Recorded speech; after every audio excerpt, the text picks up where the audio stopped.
through two sets of slides today. The first is just about the organization and logistics of the course. And so really what this course is about is teaching more advanced algorithm techniques than we covered in 408. In 408 we did sort of an introduction to some simple sort of parallel techniques for solving specific problems. The point of this class, I mean, we'll do some kinds of similar things in this class, but the point in this class is really to appreciate more the problems that we typically face when dealing with parallel architectures like GPUs, and some algorithmic approaches to solving those problems that are maybe a little more widely applicable. They're not just, say, we're trying to figure out how to do a fast parallel reduction. We have an algorithm for doing that. This is more of an approach to fixing problems that we might see in a wide variety of different applications. So we might have some specific NPs, but the idea is you might want to be thinking about how these problems or these algorithms are more widely applicable. And obviously we're going to be doing this in the context of GPUs. So these are currently discrete accelerators in their sort of controlled by the CPU, which brings its own set of sort of problems that we're trying to solve along with it, maybe as distinct from MPI, although there's a fair amount of overlap in the approaches and techniques and solutions there. And sort of desirable and undesirable computation patterns sort of in the context of the architecture oddities that come with GPUs as opposed to CPUs and some other things. And then how to basically rewrite algorithms so that we can avoid those problems, sidestep those problems, maybe take advantage of the strengths of the architecture. So if you, as you go through this course, if you just took 408 recently, you'll probably find, you'll be thinking back to 408 and you'll say, oh, when we did the prefix scan or something, this is really what we were trying to solve, a little bit more abstract. Right, and so the idea is that, the exact parameters of the GPU might change in 3 years or 5 years. We talked about this a little bit, but we want to teach approaches that will sort of cause the code to perform well, if there's not any enormous architectural change in the future. So you write your code now, it still operates reasonably well in the future by the time you graduate. So this course was originally conceived as a course that was taught not just here, but at a wide variety of other institutions with Professor Hu, one of his senior PhD students, who I think graduated in 2012, I'm not 100% sure on that, and a collaborator at NVIDIA. So this is back when CUDA was still not sort of the established dominant force in GPU computing that it is today. But courses like this and NVIDIA's investment in those courses is part of the reason that CUDA has sort of taken the GPU compute world by storm. So this is part of that course, but you can see that it was taught in collaboration with a variety of professors at a variety of different institutions.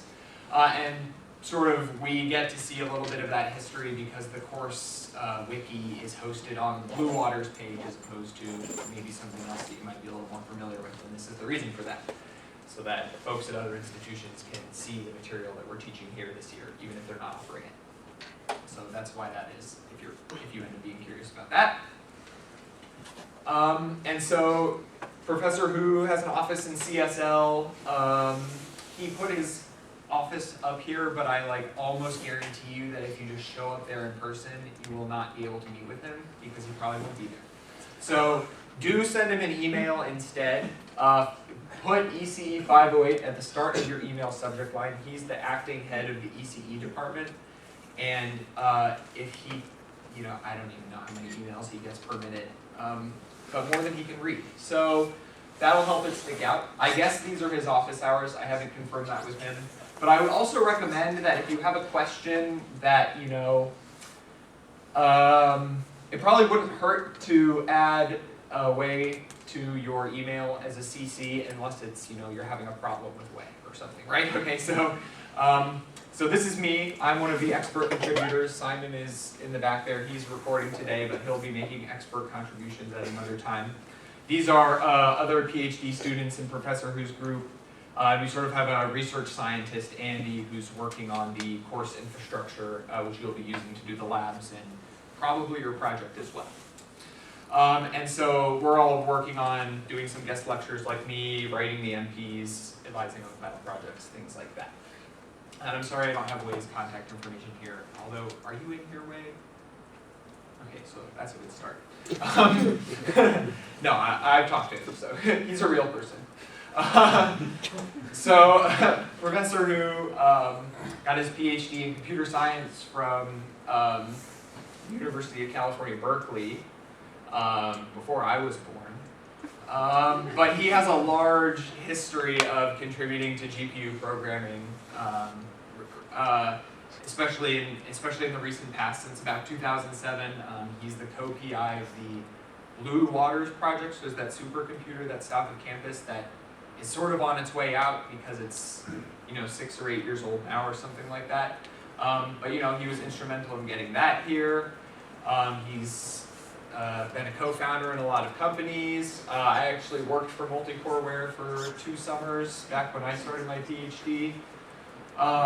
So basically he knows pretty much everyone and everything there is to know about this high performance computing area, and I'm sure he'd be delighted to talk to you not just about the course material, but if you want advice about going into a teaching career or starting a company or something like that, I'm sure he would love to have that conversation with you. So feel free to reach out to him for that. But just remember, he's busy. So first of all, if you did take 408 and you want to just take another look at it, or if you didn't take 408 but you think you probably know all the stuff, you can still go, oops, you can go take a peek at it. Oh, I guess this isn't a real link. Okay. But you can, so these slides are posted. So you can go on here and see the 408 lectures. I don't think we're set up for you to actually be able to run the labs, but you can at least see the lectures, especially if you didn't take 408. You might just want to skim through that real quick, make sure the topics are kind of familiar to you. So that's available there. So do take advantage of that. Just take a quick peek. I'd recommend it. So this is the Blue Waters course site that I was talking about, and I don't know exactly how this login process for you goes, but basically you're going to go here, and it's going to give you a login page, and then you're going to go to your password manager that I'm sure you have because you're security conscious. You're going to log in, and this is the course, this algorithmic techniques scalable Manycore computing. So this is where all the course material will be posted. So we've taught this course in the past. So some of this stuff, the stuff in the future may be from the past. So don't necessarily assume, don't necessarily say, oh, I know I'm going to be in a conference in week 7 and this is the material. Don't check that now. You might want to wait until we're a little closer to that. But the course schedule is, accurate, at least as of right now, and it's up here. So I'll just jump ahead a little bit since I have this open. The sort of lecture material kind of ends mid-April. So after that time, we're going to have some time to people come in if they have concerns about their projects or want office hour kind of thing. But yeah, so the lecture material kind of ends mid-April, although the exam is around then too. So, but you'll have some time after the exam where you can really just think about your project for this class. So I think that's pretty nice. There's going to be a few different labs. We're pretty confident that all of these are finalized. I think there's a chance that this one may not happen, but we would probably do something else instead. So I guess what I'm saying is, if you're a real go-getter, maybe don't do lab 6 tonight. But we'll get that all sorted out, within the next week. And so the first lab I'm actually going to do in this room, so you'll see that it's not really much to it. It's basically just making sure that you can access the course infrastructure. So, makes some sense.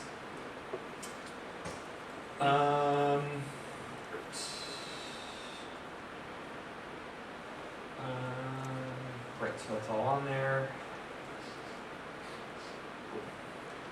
So we're going to be using something called Rye to do the course projects, and I think if you did 408 recently, this is what you used. Did anyone use WebGPU in 408? Okay, so you took 408 before we started using Rye, I think. But so it's a reasonably simple system. Basically, it's in-house by our research group. But basically, what it is it's a client, and you can submit a directory that contains your code, and then that code gets compiled and executed on one of our machines. So all of you, I mean, you all can go into the labs and get a GPU, but you have your laptop and maybe you want to do your homework. And so you can download this piece of software on your laptop, code your thing up, run this client, it will submit it and run it on our machine, and it streams the results back to you in real time. So it's not really interactive in the sense that you could have a program that waits for your input, but you can see the results of it coming back to you in real time. And so I'm going to go through a demo of this. I don't think you've gotten this email yet. Okay. So you will get one of these soon that will tell you how to use Rye, but I'm going to just go through it right now just to show you. So we're going to do this demo live. I don't have any of it set up, so we'll see how it goes. So first things first, actually. So this is the GitHub where all the lab code is. So if you go here, you will see that we've updated the README, and the Rye client can be downloaded from here. So depending on what kind of system you have, you'll use a different version of the client, obviously. I don't anticipate this architecture restriction being a problem, though I suppose you never know. We can cross-compile it if you really need us to. So I'm going to go here. And this is the binary, so okay, that's fine. How do I download this? Oh, here we go. Like I said, I'm doing this live. Okay. So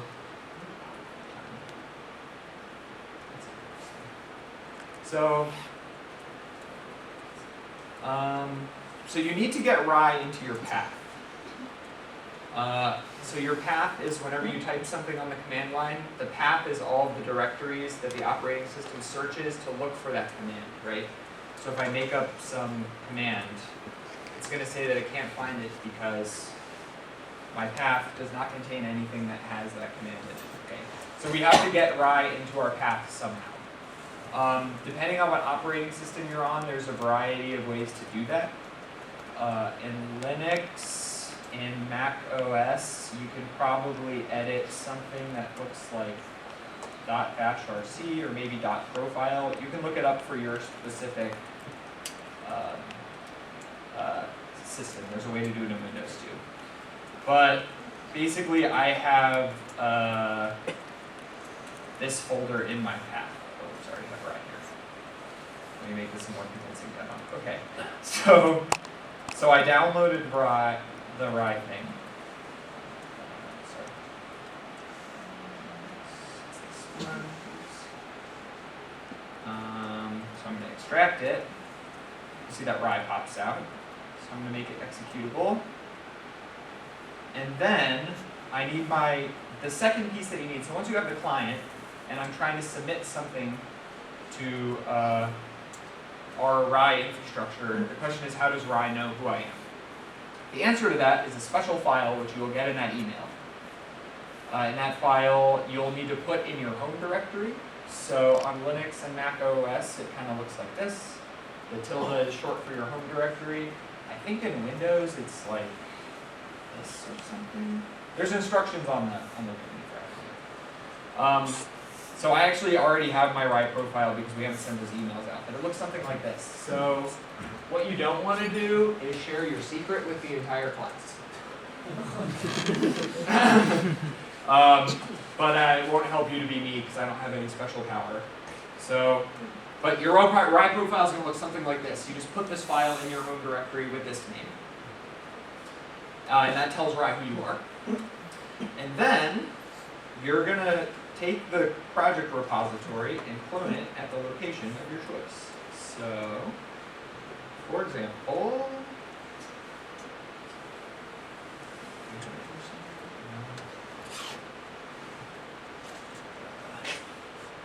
go here, clone, grab this bad boy, let's put it right here. And so we're in the GPU algorithms labs. Okay, and so all of the labs are in labs, except all the labs aren't quite in labs yet. But lab 0 is device query. So really all we need to do, all right, this is a fingers crossed moment. So first of all, do we know where Rye is? So there's Rye. Great. So Rye, I'm going to say Rye, and I want to submit the path device query. So basically I'm telling Rye to package up that device query folder and ship it off to the server.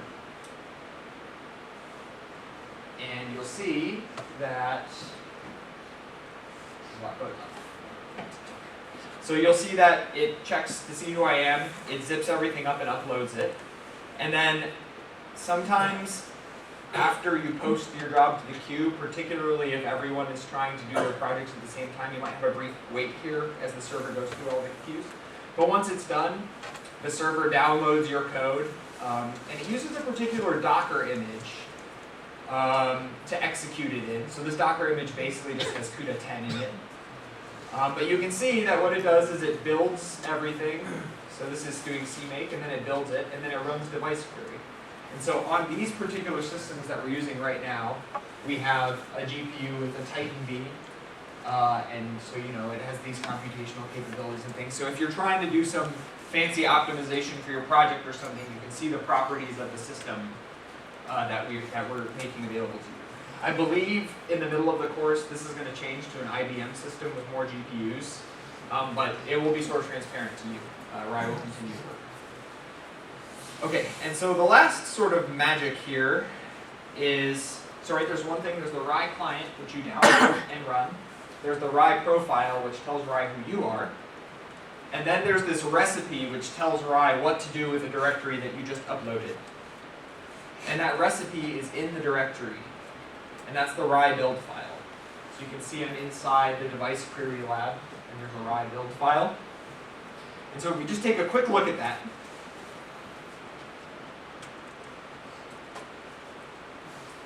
so the top of this file basically just tells Rye some configuration things, and you probably shouldn't mess with that.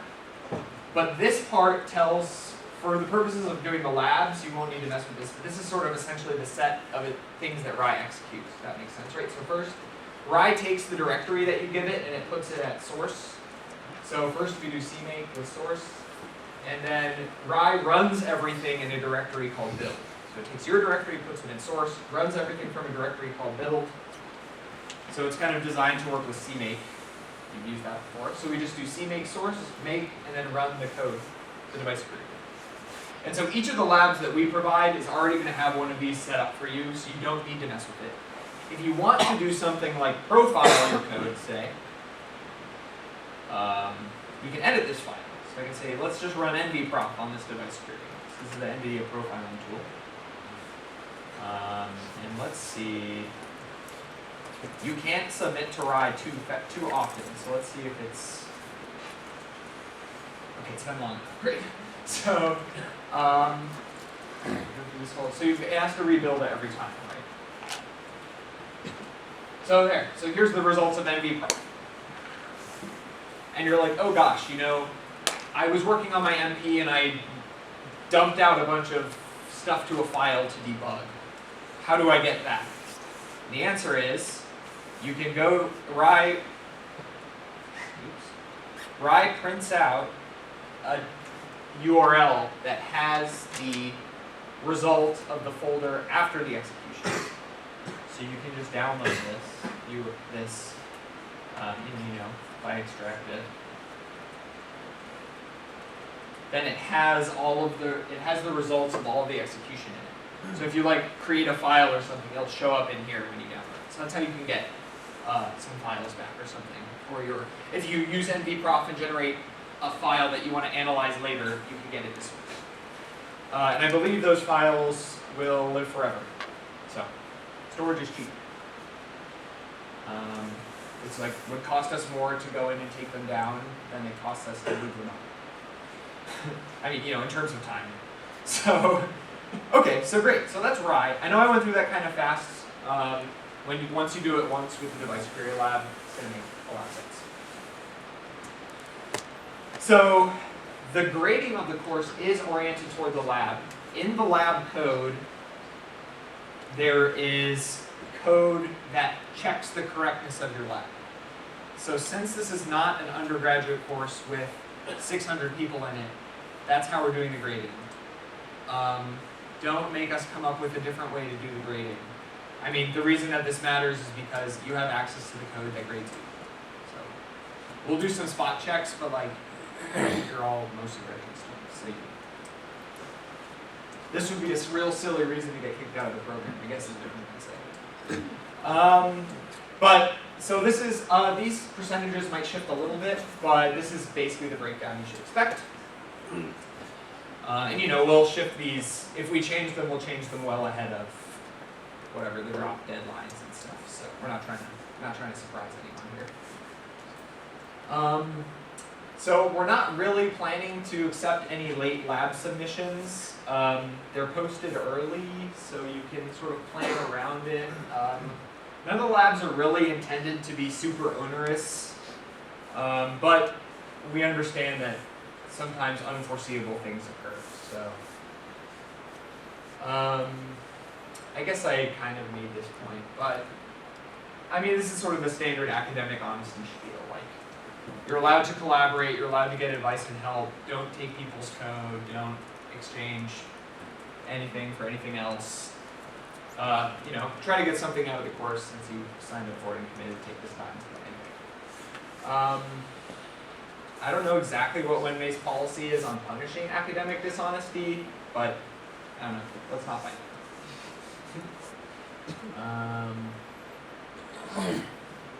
So, makes sense, right? Right, so you can see some of this local institution rules from when we taught platform people. So there's going to be a project at the end. It's going to be teams of 3, I'm pretty sure. And so this is sort of the baseline experience. If you just sign up for the course with a big plan to like take some of your research and do GPU something with it, we can probably make that work. But basically what we're going to do is provide some default project options that are basically going to take the form of papers that we think you can credibly implement and get some, see how you do, see if you can reproduce their results, write about your experience. There'll probably also be opportunities to publish for some of that if the results are good. So we'll provide that if you just hate trying to come up with your own project. And so I think that will be teams of 3, barring exceptional circumstances. So that's the plan for that. And we're going to have a kickoff.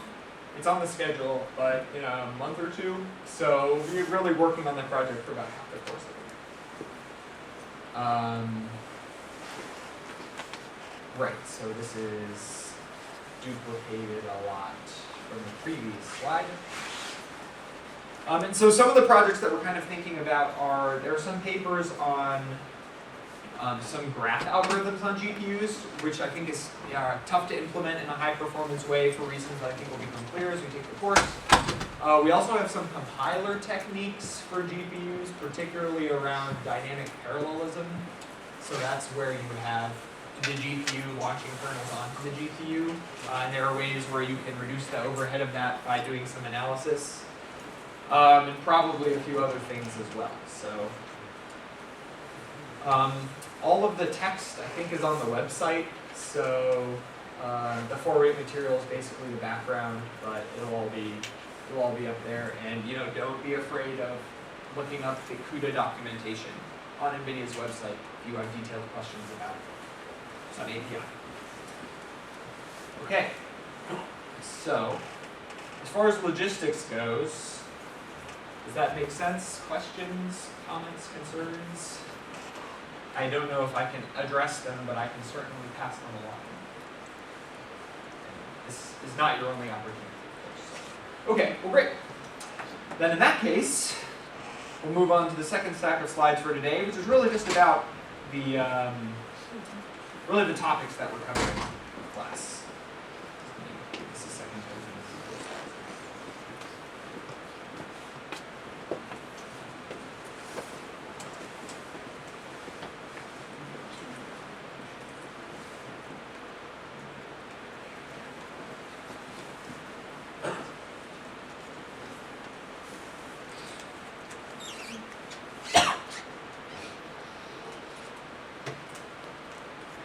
So this stack of slides, really the problem that we're trying to solve in this class, like I mentioned, is the, wait, Simon, do you want this to be a separate recording? No, leave it on. So really the problem that we're trying to address in this class is algorithms that fix scalability challenges based on either the computation itself or sort of foibles of the GPU or computer architecture. And so this stack of slides is about some of those challenges and how the algorithms that we're going to present in this course address them kind of at a high level. Right, so yeah, this is essentially what I just said. So basically, because of the GPU architecture, we have some problems in making algorithms scalable. And so a modern GPU particularly has sort of a theoretical execution throughput that you measure in teraflops, so trillions of floating point operations per second. It has an integer execution rate as well, although that is typically even higher than this to support the teraflop execution rate. So typically, for each flop of execution that we're doing, we need to do some integer addressing or indexing or something like that, and so the integer execution rate is sort of comparable to this. In 408, we really explored this sort of idea of data parallelism, where on each bit of data, whether it be input data, output data, intermediate data, we're executing sort of the same set of operations on them, but that data's index or location in sort of the space of all of the data determines the exact operations that are done on it or which neighbors it's coordinating with and things like that, right? So that's sort of the data parallelism approach. We're doing the same thing in parallel on a lot of data. Because of the GPU architecture, we really want to have very regular communication and data accesses. So this gets to the control divergence or branch divergence, thread divergence, I think are all terms that people use kind of interchangeably. Memory coalescing, right? So we want adjacent threads in CUDA's thread index space to be accessing adjacent elements in the memory address space. And then we get to do as few loads, as few actual loads to the memory system as possible to access all that data. And then there are several limited resources on the GPU that if we oversubscribe to, we can really limit our sort of achievable performance. And I think in particular, that's off-chip DRAM. Depending on the algorithms you're working on, I mean, we could expand this list kind of depending on the algorithms you're working on. But this is the off-chip, meaning from the GPU chip to the GPU DRAM. So that's relatively limited. We can also think about from the GPU to the host system. That'll be even more limited than this, right? It just depends on whether your problem fits on the GPU or not. And then historically, particularly, conflicting updates to memory locations have been extremely slow. NVIDIA's done some good work that makes it not quite as extremely slow these days. So this is actually less of a problem than it used to be, but this is say if we have two threads doing an atomic operation on the same, or more than two threads, right? On the same memory location. This still is a real pain point. And then I would also add to this, maybe from an algorithmic perspective, there are other limited resources on the GPU, like shared memory or registers. And we don't run into this problem really in 408, but there's many real scientific code where every thread is juggling 30 or 40 variables, and you want to do a certain amount of threads to cover all the parallelism in your problem, but the GPU's register file just isn't big enough to have, you know, 1 million threads with 40 registers each. I'm making those numbers up, but we see this problem on real code that we've dealt with in Blue Waters, and similar with shared memory. Sometimes these scientific codes have a lot of shared data between threads. You just can't fit it all if you try to use enough threads to take advantage of the parallelism. So sometimes in the algorithm design, we also have to think about this problem. How much shared memory do we have? How many registers do we have? So, I think the point that Wenmei likes to make on this slide is that anytime we're trying to deal with a massive number, as humans, we have a sort of a limited capacity to organize and handle large amounts of moving parts, right? It's like you can measure, you can remember, well, maybe this is kind of an outdated example, but once upon a time you could remember a few of your friends' phone numbers, but you couldn't really, if your friends' phone numbers were 20 digits, you probably couldn't really remember a few of them, right? They're 7 digits, 10 digits, whatever, so you can remember some. But you know, but as humans, what we do to handle all of these sort of moving parts is we create regular pattern structures so that we don't have to think about everything as an individual part, right? So like, if we have sort of a military formations, right? We organize into like squads and battalions and fleets and whatever. And if we're building roads, we don't just make it a free-for-all, well, at least not in the US usually. You know, we divide everything into lanes and we just build a bunch of them, and then we can sort of move people through an aggregate. You can think of the same thing if we have like these big potlucks or stadiums or cornfields, right, or assembly lines. And so we do something, when we're designing things in the compute world for high throughput, we do this in the same way, right? That's why we have this massive parallelism. It's kind of one of the ways that we know how to make things high throughput. It's just do many things at once and maybe not worry about how fast each of those things is.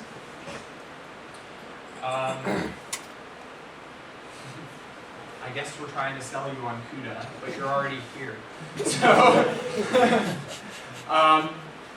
So I think this is an important point, though, in that if NVIDIA waited to release CUDA until everything was ironed out and it was all perfect, we still wouldn't have it today, right? So in CUDA 1.0, there were, I mean, I didn't even use that, but there were a lot of limitations, like they didn't have atomic operations on maybe any data types. They didn't have a lot of strict constraints on memory ordering and things like that, so people who were really in the nitty-gritty kind of ran into a bunch of problems.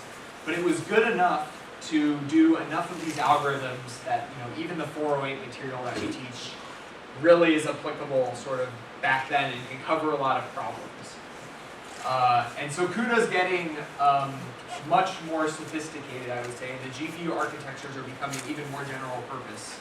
So we don't really cover this much in 408, but GPU architectures these days, they have a lot less of a problem with control divergence than they used to.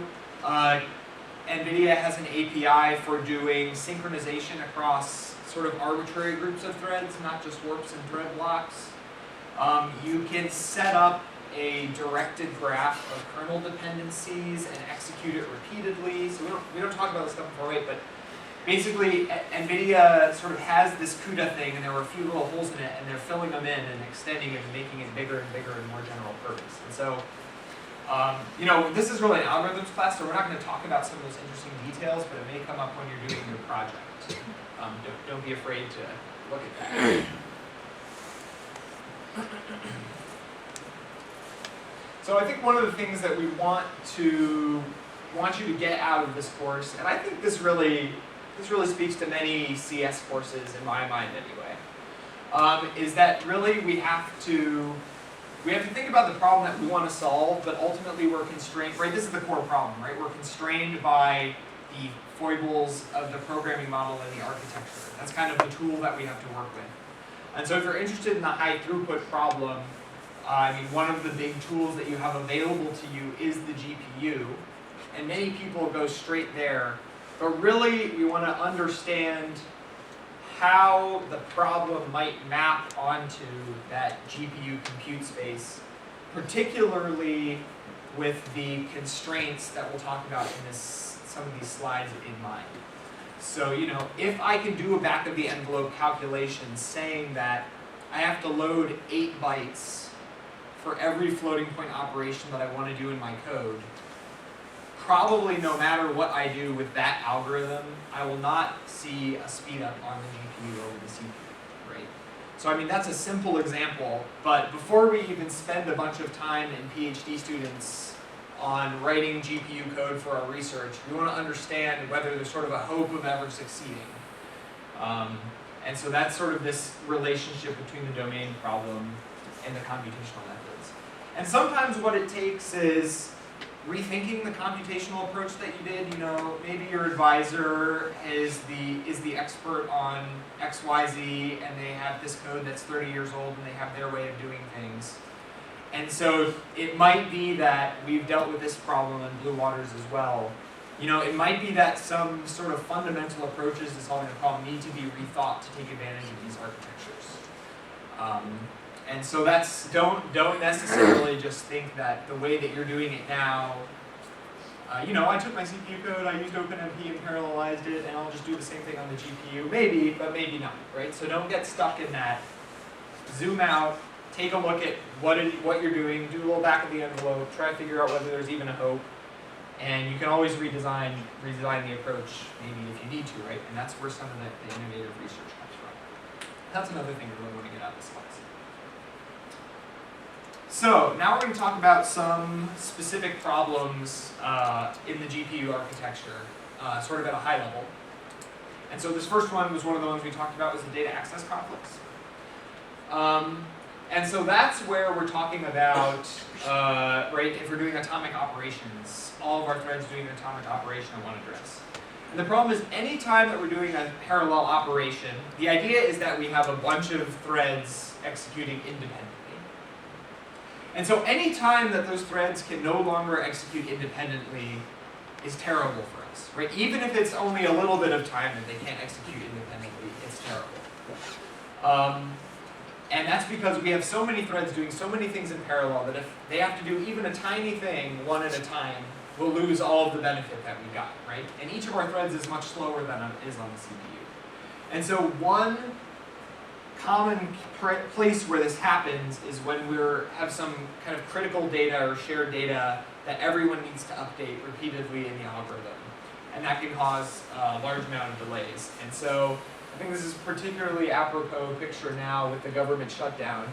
But we have a bunch of people here lined up at maybe, well, I don't know if it's security or customs at the airport, but right, no matter how many gates you have at your airport and how many planes you can move in and out, if you have one TSA officer who makes $30,000 a year doing security, you're only going to get like one person in every minute. So that's the kind of situation that we want to avoid both in CUDA and airports.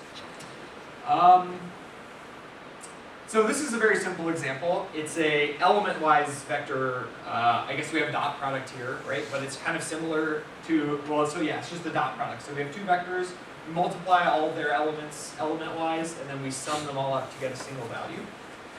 And so we can just pretend that, you know, all the multiplications are done in some time unit, right? So let's say we have enough multipliers to do all of our multiplications in parallel. So that takes one time unit to do all of those. But let's say we only have one, we have to then accumulate all of these values, right? And if we accumulate them one at a time, if we have a million vectors, or a million entries in our vector, it would take a million time units. So we've gotten, you know, instead of having to do a million multiplications in a million time units, so a total of 2 million, we've gotten it down to 1,000,001, I guess. So we got some speed up, but really we're limited by this single accumulation, right? And so we can kind of see this example here. Time is going off to the right, and so we can do all of our parallel multiplications at once, then we got to do these one at a time. And so this is kind of what would happen if we wrote our vector dot product by assigning one thread to each element of the vector, doing the multiplication, then doing an atomic add on the result. But this might be what would happen. So you could write this code if you wanted. And so Amdahl's law can sort of give us a sense of how bad this conflict hurts us. So this is one of those back of the envelope things that you can think about when you're thinking about your algorithm, right? So, and it kind of makes sense. If we have some fraction of our computation time that can be that has to be serialized, then, and the rest we can parallelize, then we can't get more speed up than 1 over x, right? So if half of our time, let's go back. So if, let's say, half of our time is done in multiplications and half of our time is done in additions, right? If we can parallelize the multiplications, but we can't parallelize the additions, then the best speed up we can get is, well, we can take 50% of the time, we can get speed up with 2, right? No, we can't do better. The only reason we get 2 is because we can essentially perfectly parallelize the multiplications, right? If we couldn't perfectly parallelize it, our speed up would not be quite 2. But no matter what we do over here, we still have all these serialized additions. So let's say that we have this great research code, and your advisor comes to you and says, oh, I figured out this great way to parallelize 90% of this code. I want you to do a GPU implementation. And you say, okay, great. And he's like, all right. And then I read all these papers, and people are like, they get GPU speedups of 1,000. So that's what I want you. And you can say, no, no, no, no, no. If we can only parallelize 90% of the code, the best speed up we can get is 10. Because you have that 10% left hanging off. We take everything else to 0. Even if we were perfect and we took everything else to 0, it would still take 10% of the time, which is a 10x speed up, right? We wouldn't be able to do any better. So you look at your algorithm and you say, if I only know how to parallelize half of this, even if I was the most perfect GPU programmer, my speed up would be 2. And am I the most perfect GPU programmer? Well, I guess I'll leave that to you. So that's one thing. So that's Amdahl's law. That's a good one. People actually take Amdahl's law, and you can kind of do a little reverse analysis on it. So you can say, I have some complicated code that someone's parallelized, and I'm trying to do an analysis of it. If I run it, it takes so long. And if I run the parallelized version, it takes so long. I can sort of estimate the serial fraction that they weren't able to speed up. So anyway, you can play all these kinds of games with Amdahl's law. But it's a good one just know, back of the hand. So probably if you took 408, you've seen this picture. But the ideal global memory, we're almost always like limited by global memory bandwidth in practice. So ideally, we would just have like an unlimited supply of global memory bandwidth. Like it's all just waiting there, and we say, okay, I need it all, and it all just comes rushing out, giving us data as fast as we can. But really, it feels like this tiny little straw. Even though NVIDIA has these impressive numbers like 900 gigabytes per second, you're like, wow, that's really fast. But then you remember that you can do like 17 teraflops, and each flop is 8 bytes, and then it's all of a sudden not very much. And so really, this is the situation that we're dealing with. It's just that it's just that like the person sucking on the straw is like the size of the planet, and this is the size of the dam. So relatively, the situation is still bad. And I'm sorry to tell you that it's actually getting worse. So another back of the envelope thing here. So let's say this is an old GPU, so we don't even use these GPUs anymore. This is what the supercomputer has, which is kind of why they're retiring it. It has 1.3 teraflops of double precision performance, 1.3 trillion. It has 250 gigabytes per second, theoretically, of DRAM bandwidth. So let's assume that you can get that, which you can't. You can get close though.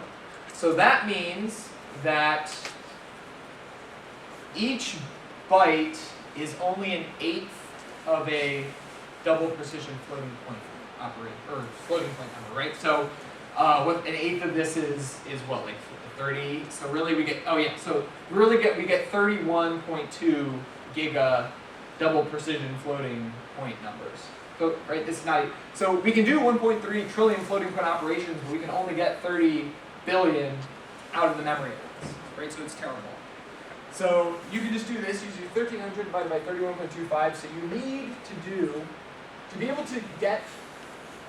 able to use all of this, 1.3 that they love to market to you, you need to do 42 floating point operations per operand that you load. And check. Okay. Am I losing this? I'm at 30. Can everyone still hear me? Yeah. Do you think? All right. Well, we're gonna go for it. Okay. So, I mean, I don't know about you, but we've written a little code, some code in 408 that uses this, and the way we achieve this, right, is we don't load from global memory. We load from global memory. We load from global memory once into shared memory, and then we use our tile. Our tile is maybe big enough that we can get those 40 loads from the shared memory tile. And so that's what we're really doing in 408. That's why we use shared memory, to avoid loading from global memory and instead do our loads from shared memory, which is much faster. Because otherwise we'd have no hope. So yeah, so like I said, it's actually getting worse. So this is a modern GPU. The problem is that it's easier for NVIDIA to shrink the die size and put more multipliers on than it is for them to increase the DRAM bandwidth. And that's just because of physics, I guess. The DRAM is like very, very far away from a chip design perspective, and it takes a lot of power to move that data that fast. And if you want to move the data fast, there's a lot of capacitance. I guess it's just a thorny physical problem. So it's gotten worse. So now on a newer GPU, you need to do even more floating point operations per load.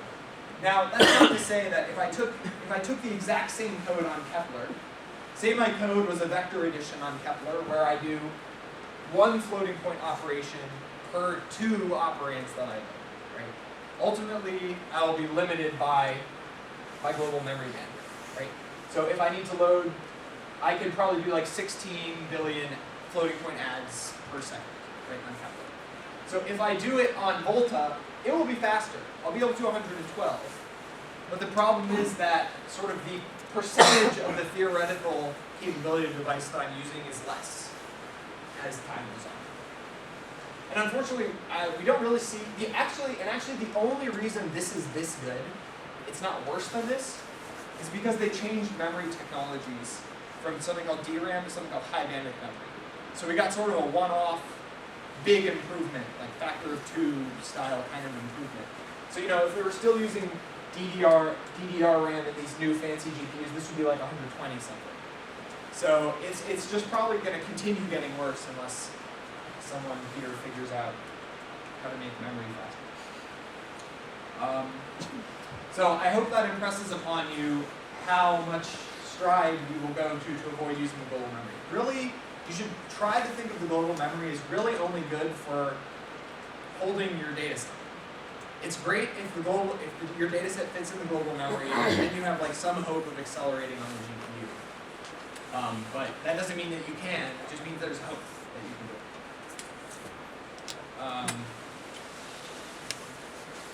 I guess I'll belabor this just a little more. So the bandwidth from getting from the CPU to the GPU is again even lower. That's why I said what I just said. So if my problem doesn't fit on the GPU, ultimately I might be constrained by getting the data onto the GPU. And that number depends on the link technology, but 30 gigabytes on the order of 30 gigabytes per second to 150 gigabytes per second. So you kind of think of it as like an order of magnitude slower. It varies from machine to machine. Okay, and then so this is a little bit more subtle. We don't really talk about this too much in 408. I think there might be a little bit of it. But oftentimes when you're doing something in parallel, there's like redundant work. I'm trying to think of a good example of this, but I think you could imagine where, say we're looping over like an X and a Y space, and at each coordinate, there's some value that we operate on that is dependent on both the X coordinate and the Y coordinate. So each point has a unique one, but everyone in the column sort of has the same X component of this value, shared value. So if I don't do anything in parallel, maybe what I could do is compute all the X components and all the Y components only once, and then just compute the combined value for each point.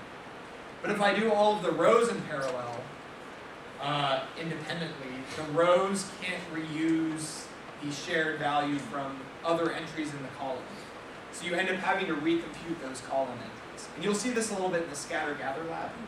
But basically, often when we're doing things in parallel, we find that we have 2 threads that are doing exactly the same operation, but we don't avoid it because we haven't figured out how to synchronize them to do shared memory or something.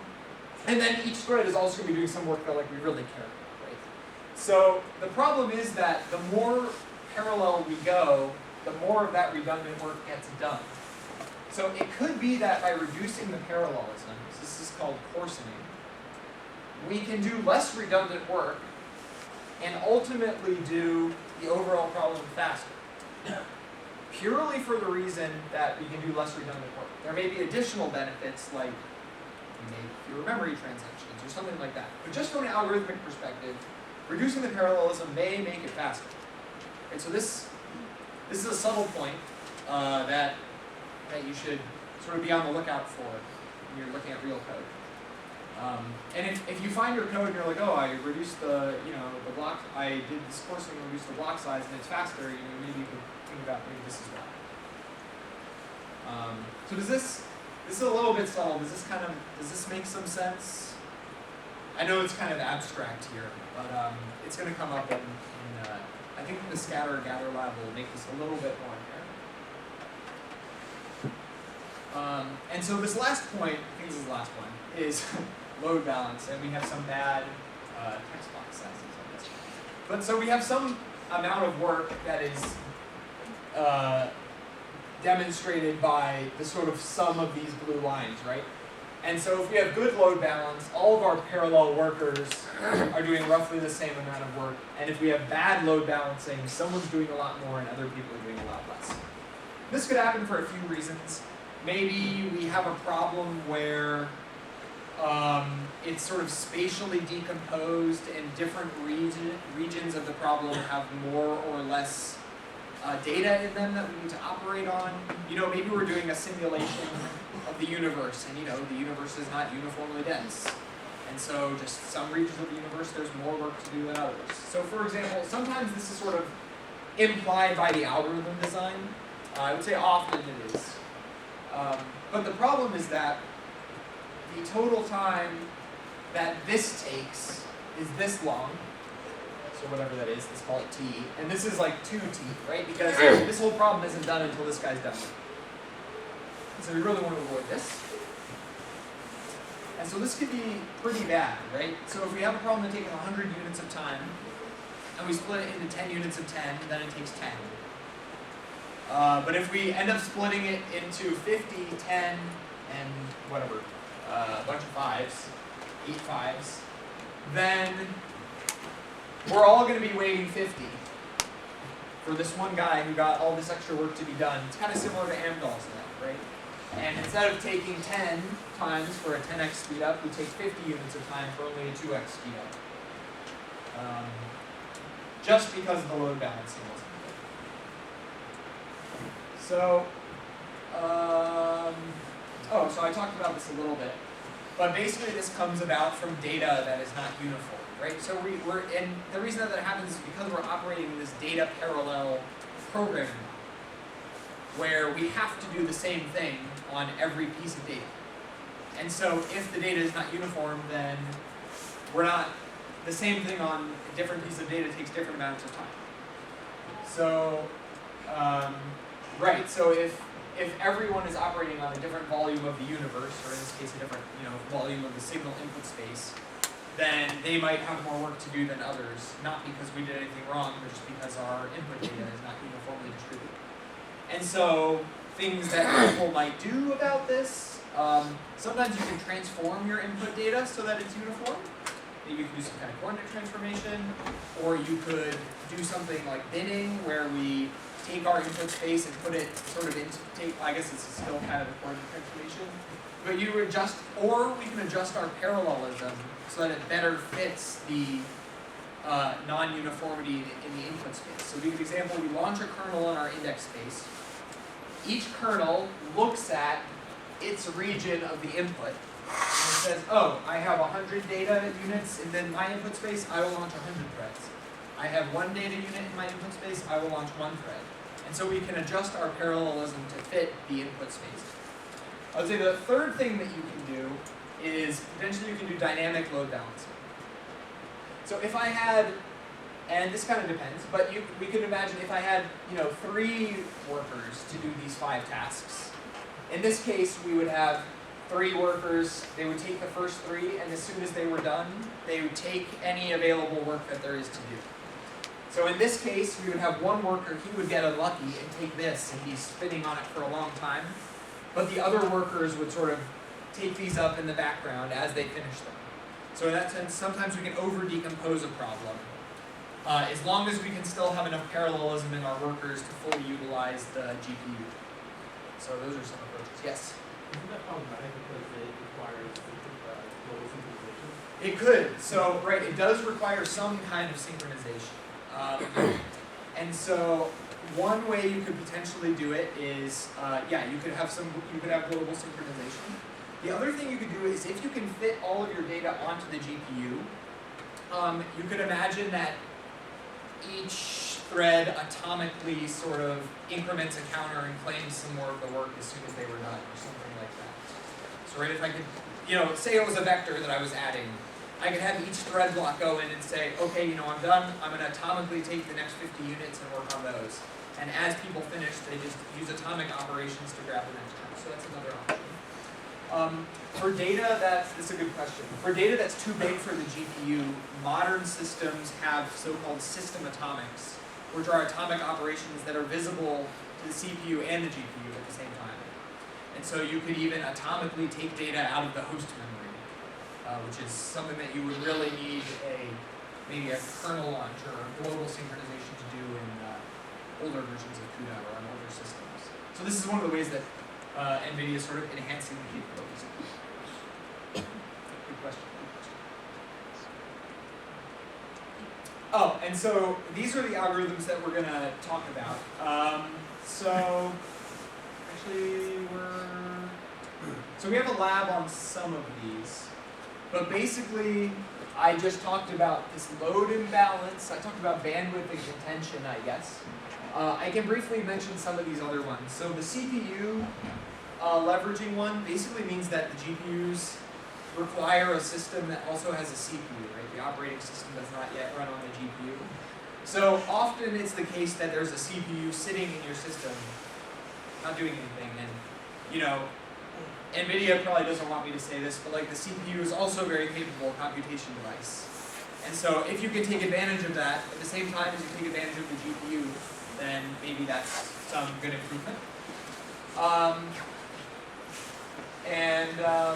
So on this efficiency thing, we talked about this a bit in 408, but basically there are some algorithms, so we talked about this, I guess, with this sort of redundant work, right? There's some parallel algorithms that they do more work than the serial version.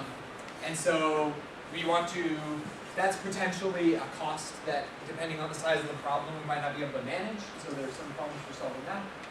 And locality, of course, is really, I think, the solution that we present to avoiding this bandwidth problem, right? If we can find locality in our algorithm, we can put it in registers, we can put it in shared memory, we don't have to use DRAM, global memory bandwidth anymore. And so we have some transformations that sort of affect the locality of the problem too. And locality can also affect things like coalescing, right? So we rearrange our data so that it becomes coalesced and we get some advantage. So we have a lab on scatter to gather conversion. That's the first real lab that you do that I think starts next week. I guess the joint tiling matrix multiplication involves thread coarsening. There's a binning lab. The privatization thing, you're probably already a little bit familiar with from the prefix scan, right? The tiling, this matrix multiplication. So we'll cover most of these in one way or another in the labs. That's about what we have. Yeah. So that's sort of the big picture of the course. Hopefully keep this in mind as you go through the MPs. Take away some of these things. I'll be back on Thursday to give you the actual scatter gather lecture, which will be our first non-logistics lecture. Our first real lecture. Yes, sir. Is the web GPU already set up, or is web GPU already set up? So we're not using web GPU for this class. The question was web GPU set up. The answer is we're not using web GPU. We're using RAI. Okay. Good question. I should have made that more clear. So we're using RAI instead of web GPU. It is ready to go, except you need to wait on the email that has your RAI profile. I'm trying to just find an example of what it will look like.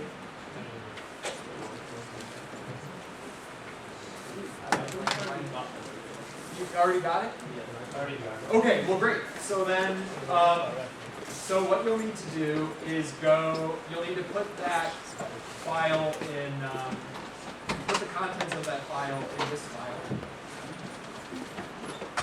And I think there's instructions for how to do that.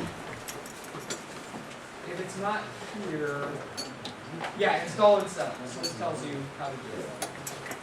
So you'll download the client, you'll follow these instructions to set up, and you should be able to do device query just like I did. You'll clone the lab, submit the device query folder, it should work. If it doesn't work, we need to figure that out before next week. So, yes?